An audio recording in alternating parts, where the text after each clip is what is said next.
ওয়ালাকাদ ইয়াসসারনাল কোরআন লিযিকরি ফাহাল মিন মুদ্দাকির, নিশ্চয়ই আমি সহজ করে দিয়েছি কোরআনকে উপদেশ গ্রহণ করার জন্য, আছে কেউ উপদেশ গ্রহণকারী? কোরআনের মতো সহজ উপদেশ আর পৃথিবীর কোথাও নাই। আর আমাদের সমাজে এক শ্রেণীর লোক, তারা বলে কোরআন ভীষণ কঠিন, এটা পড়তে গেলে এই 18টা গ্রামার লাগবে, 20টা এলেম লাগবে, অমুক লাগবে, সমুক লাগবে, এটার মধ্যে ঢুকলে আপনারা এখন ইমান হারা হয়ে যাবেন। এই লোকগুলো হলো শয়তানের দল, ইসলামের পোশাক, বুঝতে পারছেন? ইসলামের লেবাসে শয়তান। তার কারণ আল্লাহ সরাসরি কোরআনের বিপক্ষে কথা বললে সে শয়তান ছাড়া কি বলেন? আল্লাহ বলেন যে আমি কোরআনকে সহজ করে দিয়েছি উপদেশের জন্য, লিযিকরি, উপদেশের জন্য। ফাহাল মিন মুদ্দাকির, আছে কেউ উপদেশ গ্রহণকারী? এই কথার পরে যদি একজন বলে যে কোরআন অত্যন্ত কঠিন জিনিস, এর মধ্যে ঢুকলে আপনার ইমান থাকবে না, আপনি ইমান হারা হয়ে যাবেন, এমুক করবেন, সমুক করবেন, বড় বড় বক্তারা কয় যে এর মধ্যে কিছু পাবেন না, কয়েকদিন পর আপনার ইমান থাকবে না, তাহলে এগুলি কি মানুষ? এগুলো তো শয়তান। এই জন্য তো আল্লাহ বলছেন কোরআনে আলেমদের বড় দলটা জালেম। এখন ভাইবে দেখেন যে আল্লাহ কোরআনে বলছে আর বাস্তবে মিলেই দেখেন। কাযযাবাত ক্বাবলাহুম কওম নূহ, মিথ্যা সাব্যস্ত করেছে এর পূর্বে নূহ আলাইহিস সালামের জাতি। নূহ আলাইহিস সালামের জাতি পয়গম্বরকে অস্বীকার করেছে। নূহ আলাইহিস সালাম 950 বছর তাবলীগ করেছেন। কোরআনের ভাষা ফা লাবিসা ফিহিম আলফা সানাতিন ইল্লা 50 আম্মা, এর বাংলা অর্থ হয় যে 50 কম হাজার বছর তিনি জাতিকে দাওয়াত দিয়েছেন, জাতির মধ্যে অবস্থান করেছেন। এটা হলো তার দাওয়াতি টাইম। এরপরে নবুয়ত লাভ, বন্যার পরে তার জীবন, এ মিলিয়ে তাফসীররা বলা হয় তাতে নূহ আলাইহিস সালাম 1260 বছর হায়াত পেয়েছেন। এত হায়াত কেউ পান নাই। আদম আলাইহিস সালাম 1000 বছর হায়াত পেয়েছেন, কিন্তু নূহ আলাইহিস সালাম সবচেয়ে বেশি হায়াত পেয়েছেন। কাযযাবাত ক্বাবলাহুম কওম নূহ, মিথ্যা বলেছে ওরা ইতিপূর্বে মিথ্যা সাব্যস্ত করছে তার ইতিপূর্বে নূহ আলাইহিস সালামের জাতি পয়গম্বরকে। ফাকাযযাবু আবদানা, তারা মিথ্যা বলেছে আমার বান্দাকে, আল্লাহর বান্দাকে নূহ আলাইহিস সালাম। এই নূহ আলাইহিস সালামের আসল নাম হলো আব্দুল গফফার। তো তার নামটা, লকবটা নূহ হয়েছে নৌহুন শব্দের অর্থ রোনাদারি করা, বিলাপ করা, কান্নাকাটি করা। বন্যার পরে যে নূহ আলাইহিস সালাম 260 বছর বেঁচে ছিলেন, এই সময়টা তিনি খুব কেঁদে কাটিয়েছেন। তিনি বলেছেন যে আমি জাতির জন্য কেন বদদোয়া করলাম, এখন কেউ নাই যে আমি তাকে দাওয়াত দিব, যে কটা লোক আছে তারা নেই মুসলমান, তা আমি দাওয়াত দিব কাকে? এই জন্য তিনি খুব কান্নাকাটি করতেন। এই কান্নাকাটির জন্য তার লকব হয়েছে, তার উপাধি হয়েছে নূহ। নূহ শব্দের অর্থ কান্নাকাটি করা। তো তার নাম হচ্ছে আব্দুল গফফার। আল্লাহ বলেন কাযযাবাত ক্বাবলাহুম কওম নূহেন, নূহের জাতি ইতিপূর্বে পয়গম্বরকে মিথ্যা সাব্যস্ত করেছে। ফাকাযযাবু আবদানা, তারা মিথ্যা বলেছে আমার বান্দাকে। অকল, এবং তারা বলেছে মাজনুন, পাগল। অজদুজের, এবং তাকে ধমক দিয়েছে, ভয় দেখিয়েছে, পয়গম্বরকে ভয় দেখায়। যখন তাকে পাগল বলেছে এবং ভয় দেখিয়েছে, ফাদা রব্বাহু, তখন সে তার রবকে ডাক দিয়েছে। পয়গম্বর যখন রবকে ডাক দিয়ে আশ্রয় চায়, তখন সে জাতির আর কোনো কল্যাণ নাই, শেষ। সে জাতি তখনই ধ্বংস হবে। তো ফাদা রব্বাহু, অতবার নূহ আলাইহিস সালাম তার রবকে ডাক দিলেন। ডাক দিয়ে কি বললেন? আন্নি মাগলুবুন ফান্তাসির, আমি পরাজিত, অতএব আপনি আমাকে সাহায্য করেন। খুব সংক্ষেপ কথা, আমি পরাজিত, ফান্তাসির, আপনি আমাকে সাহায্য করেন। কীভাবে আল্লাহ তাআলা এই কোরআন নাযিল করেছেন, মানে সুন্দর লাগে, পড়তে ইচ্ছে করে। আপনি ক্লান্ত অবস্থায় কোরআন পড়লে আপনার শরীর সুস্থ মনে হবে আপনার, এত সুন্দর এই আল্লাহর কালাম। যদি অর্থ বোঝেন তাহলে আরও বেশি সুন্দর মনে হবে। আল্লাহ বলেন পয়গম্বরের ডাকে আল্লাহ কীভাবে সাড়া দিলেন? ফাতাহনা আবওয়াবাস সামাই বিমাইন মুনহামির, আমি আকাশের দরজা খুলে দিলাম প্রবল বৃষ্টির মাধ্যমে। প্রবল বৃষ্টির মাধ্যমে আমি আকাশের দরজাগুলি খুলে দিলাম। বৃষ্টি, শুধু বৃষ্টি। ফাফাজ্জারাল আরদা উয়ুনান, এবং প্রবাহিত করলাম আমি পৃথিবীটাকে ঝর্ণা হিসাবে, মানে উপর থেকে পানি আর পৃথিবীর থেকে ঝর্ণা আল্লাহ প্রবাহিত করে দিয়েছেন। ফালতাকাল মাউ আলা আমরিন কাদ কুদির, অতবার মিলিত হলো পানি এমন একটা কাজের উপরে যেটা নির্ধারণ করা হয়েছিল, অর্থাৎ নির্ধারিত পরিমাণে এই দুই দিকের পানিটা নির্ধারিত পরিমাণে উপনীত হলো। উপরের পানি এবং পৃথিবী থেকে উতলিয়ে নহর প্রবাহিত যে পানি, উপরের পানি নিচের পানি, দুই পানি মিলে মানে যে পরিমাণ পানির প্রয়োজন সেই পরিমাণ মতো পানিটা উপনীত হলো, পরিমাণ পর্যন্ত পানিটা উপনীত হলো, পৌঁছলো কুদের, যেটা নির্ধারণ করা হয়েছিল, নির্ধারিত পরিমাণে পানিটা হলো। তখন আল্লাহ কী করলেন, ও হামাল্লাহ আলা জাতে, একটা নৌকায় যেটা তক্তা এবং লোহা এবং তক্তা দ্বারা নির্মিত। আলোয়াহ মানে তক্তা সমূহ, লাউহে মাহফুজ বলেন, লাউহুন মানে তক্তা, বোর্ড। আলোয়াহের বহু বছর, আর দুসুর মানে লোহা এবং তক্তা দ্বারা এই নৌকাটা নির্মিত হয়েছিল। নূহ আলাইহিস সালাম আল্লাহর কাছে দোয়া করেছিলেন, ওয়াকালা নূহু রাব্বি লা তাযার আলাল আরদি মিনাল কাফিরিনা দাইয়ারা। নূহ আলাইহিস সালাম আল্লাহর কাছে বলেছেন, রব্বি লা তাযার আলাল আরদি মিনাল কাফিরিনা দাইয়ারা, পৃথিবীতে কাফেরের একটা ঘরও আপনি অবশিষ্ট রাখবেন না। ইন্নাকা ইন তাযারহুম, যদি আপনি তাদেরকে ছেড়ে দেন, ইউদিল্লু ইবাদাকা, তারা আপনার বান্দা থেকে বিপদগামী করবে, ওয়ালা ইয়ালিদু ইল্লা ফাজরান কাফারা, এবং তারা কাফের ফাসেক ছাড়া কিছু জন্ম দিবে না। মানে ওরা এইভাবে বলতো, পিতা সন্তানকে দেখিয়ে বলতো, এই বেটা দেখ, এই যে লোকটা না মিথ্যাবাদী পাগল, এর কথা শুনবি না। আমি শুনি না, কেন? আমার বাবা আমাকে মানা করে গেছে, এই জন্য আমি আমার বাবার কথা শুনছি, আমি তাকে মানি না, শুনি না।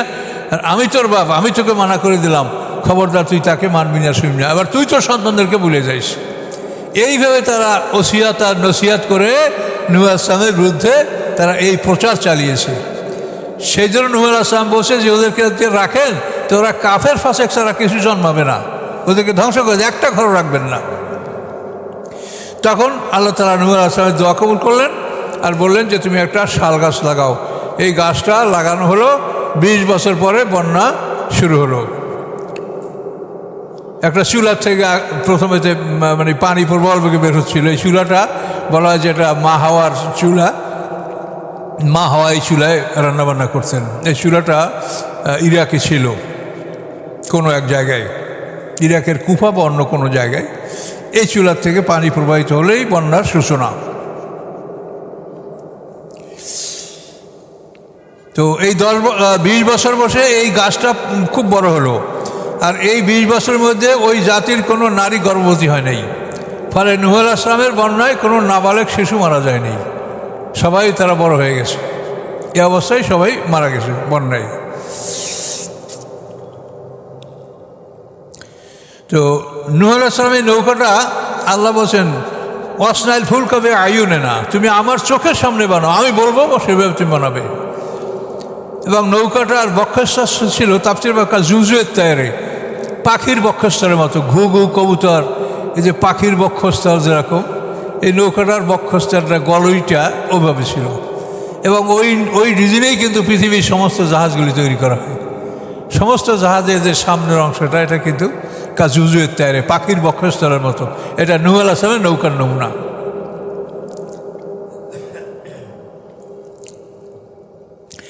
তাজিবে আয়ুনিনা, এবং চলতেছিল সেই নৌকাটা আমার চোখের সামনে।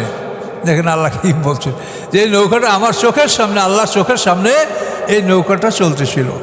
এবং এটার ইঞ্জিন ছিল বিসমিল্লাহ, বিসমিল্লাহ মাজরেহা বা মুরসাহা। বিসমিল্লাহ বললে চলবে, আবার বিসমিল্লাহ বললে থামবে। আপনারা একই সুইচ দ্বারা অন করেন, একই সুইচে চাপ দিয়ে অফ করেন, কি করেন না? সেই আল্লাহ তাআলা দেখেন কোরআনে এটা কত আগে বলে দিচ্ছে যে একই সুইচে তোমার অন আর অফ, চলবেও বিসমিল্লাহ, থামবেও বিসমিল্লাহ। জাজাল লিমান কানা কুফির, এটা ছিল শাস্তি ওই জাতির জন্য যারা অবিশ্বাস করে। ওয়ালাকাদ তারাকনা আয়াতান, আমি রেখে দিয়েছি ওই নৌকাটাকে একটা নিদর্শন হিসাবে, ফাহাল মিন মুদ্দাকির, তোমাদের মধ্যে কেউ আছে উপদেশ গ্রহণকারী? এই নৌকাটা ইরাকের এরারুট পর্বতমালার জুদি অঞ্চলে এই নৌকাটা থেমেছিল, যেটা কোরআনে বলা আছে ওয়াস্তাওয়াত আলাল জুদি, কোরআনের ভাষা। তো এই নৌকাটা বন্যার পরে বহুকাল ওখানে বিদ্যমান ছিল, ওই নৌকার ধ্বংসাবশেষ। শালকাঠ খুব সহজে ধ্বংস হয় না, এই নৌকাটা শালকাঠের নৌকা ছিল। কাঠের মধ্যে সবচাইতে দীর্ঘস্থায়ী এবং শক্ত কাঠ হলো শাল কাঠ। অন্যান্য কাঠের সৌন্দর্য আছে, কিন্তু শাল কাঠের মতো এত মানে মানে ডিউরেবিলিটি, এত দীর্ঘকাল স্থায়ী কোনো কাঠ হয় না। তা আল্লাহ বলেন তারাকনা আয়াতান, আমি সেটাকে একটা নিদর্শন হিসেবে রেখে দিয়েছিলাম। ফাহালমে মুদ্দাকির, তোমাদের কেউ আছে উপদেশ গ্রহণকারী? তো এখন দেখেন, ফেরাউনের লাশকে আল্লাহ নিদর্শন হিসেবে রেখে দিয়েছে, নূহ আলাইহিস সালামের নৌকাকে নিদর্শন হিসেবে রেখে দিয়েছে। আপনি কোরআন বিশ্বাস করবেন না কোন যুক্তিতে? কিন্তু আপনি কোরআনে যা বলছে তাই তো সব আপনি দেখতে পাচ্ছেন। যে ফেরাউনের কথা কোরআনে বলেছে তার লাশ এখনও জাদুঘরে বিদ্যমান। নূহ আলাইহিস সালামের নৌকাটা, এটা বোধ হয় যে আমাদের এই যুগেও এর কিছু না কিছু ধ্বংসাবশেষ অবশ্যই ছিল পৃথিবীতে, এই নৌকার তক্তা ইত্যাদি।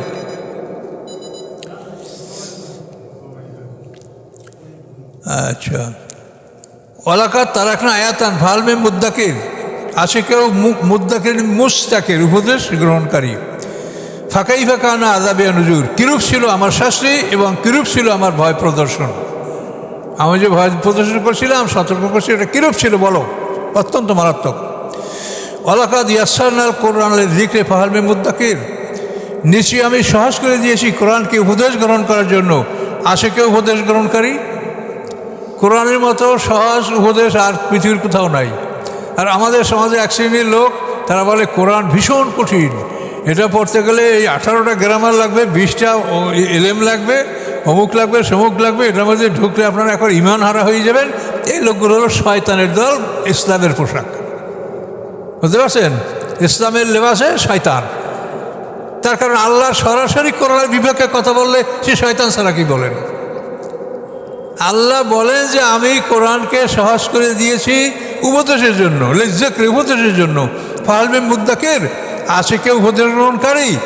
এই কথার পরে যদি একজন বলে যে কোরআন অত্যন্ত কঠিন জিনিস, এর মধ্যে ঢুকলে আপনার ইমান থাকবে না, আপনি ইমান হারা হয়ে যাবেন, এমুক করবেন, সমুক করবেন, বড় বড় বক্তারা কয় যে এর মধ্যে কিছু পাবেন না, কয়েকদিন পর আপনার ইমান থাকবে না, তাহলে এগুলি কি মানুষ? এগুলো তো শয়তান। এই জন্য তো আল্লাহ বলছেন কোরআনের আলেমদের বড় দলটা জালেম। এখন ভাইবে দেখেন যে আল্লাহ কোরআনে বলছে আর বাস্তবে মিলেই দেখেন যে আলেমদের বড় দলটা জালেম। সূরা ফাতিরের 32 নম্বর আয়াত দেখেন। কাযযাবাত আদুন, মিথ্যা সাব্যস্ত করছে নবীকে আদ জাতি। আদ জাতির পয়গম্বর নাম হলো হুদ আলাইহিস সালাম। ফাকাইফা কানা আযাবি নুজুর, কিরূপ ছিল আমার শাস্তি এবং আমার ভয় প্রদর্শন। ইন্না আরসালনা আলাইহিম রিহান সারসারা, নিশ্চয়ই আমি প্রেরণ করেছিলাম তাদের উপরে ঝোড়ো হাওয়া। রিহান সারসারান, ঝোড়ো হাওয়া। ফি ইয়াউমিন হাসেন, একটা অশুভ দিনে, মুস্তামির, যা ছিল অবিরাম। অবিরাম ঝোড়ো হাওয়া একটা অশুভ দিনে তাদের উপরে আল্লাহ প্রেরণ করেছিলেন। এই ঝোড়ো হাওয়াটা 7 রাত 8 দিন, সাবা লায়ালিমা সাবাতা আইয়াম, সাবা লায়ালিমা সামানাতি আইয়াম, 7 রাত 8 দিন পর্যন্ত এই ঝোড়ো হাওয়া তাদের উপর প্রবাহিত হয়েছে। এবং কী অবস্থা হয়েছে দেখেন, তানজিউন নাসা, তুলে ফেলেছিল মানুষগুলিকে। মানুষগুলো ওই হাওয়ায় সব উপরে তুলে, ঘুড়ির মতো, যে ঘুড়ি ওড়েন না, ওই ঘুড়ির মতো মানুষগুলি উপরে তুলে ফেলেছিল। কার নাম আজাজ ও নাকলেম মুনকায়ের, মনে হচ্ছিল যেন তারা উপরানো খেজুর গাছ তুলে ফেললে যেরকম একটা খারাপ দৃশ্য, শিকড়গুলি খুব এলোমেলো থাকে, উপরের ডালপালাগুলিও এলোমেলো আর শিকড়গুলি এলোমেলো, তো ওই রকম তাদেরকে আশ্রয় মাইরিয়া পিটিয়া তাদের রক্ত মাংস হাড্ডি মানে তছনছ করে এভাবে তাদেরকে শূন্যের উপরে উঠানো, আবার আশ্রানো, আবার উঠানো, আবার আশ্রানো। এই 7 দিন, সাবা লায়ালিমা সামানিয়াতি আইয়াম, 7 রাত 8 দিন পর্যন্ত এভাবে তাদেরকে আশ্রানো হয়েছে। মাটিতে ফেলে বালি দিয়ে ঢেকে ফেলানো হয়েছে, আবার বালি সরিয়ে আবার তোলা হয়েছে। এইভাবে করে করে ধ্বংস করে তাদেরকে ওই ঝোড়ো হয় সমুদ্রে নিয়ে ফেলে দিয়েছে সব। কার নাম আজাজু নাকলিম মুনকায়ের। ফাকাইফা কানা আযাবি নুজুর, আল্লাহ বলেন কিরূপ ছিল আমার শাস্তি, কিরূপ ছিল আমার ভয় প্রদর্শন, এগুলো দেখো। এবং এই জাতি তো পৃথিবীর সবচাইতে শক্তিশালী জাতি ছিল। এরা পৃথিবীর সবচাইতে শক্তিশালী জাতি। এরা পাহাড় কেটে বাড়িঘর নির্মাণ করত। এই জাতিটা। ওয়ালাকাদ ইয়াসসারনাল কুরআন লিযিকরি ফাহাল মিন মুদ্দাকির। আল্লাহ আবার বলেন, আমি সহজ করে দিয়েছি কোরআনকে উপদেশ গ্রহণ করার জন্য। আছে কেউ উপদেশ গ্রহণকারী? আমরা বলবো বালা, হ্যাঁ আমরা আছি, আপনার কোরআন থেকে আল্লাহ আমরা হেদায়েত গ্রহণ করতে চাই, আপনি আমাদেরকে সাহায্য করেন। এ পর্যন্ত থাকলো, আমরা একটা রুকু পার হয়েছি, 22 নম্বর আয়াত পর্যন্ত।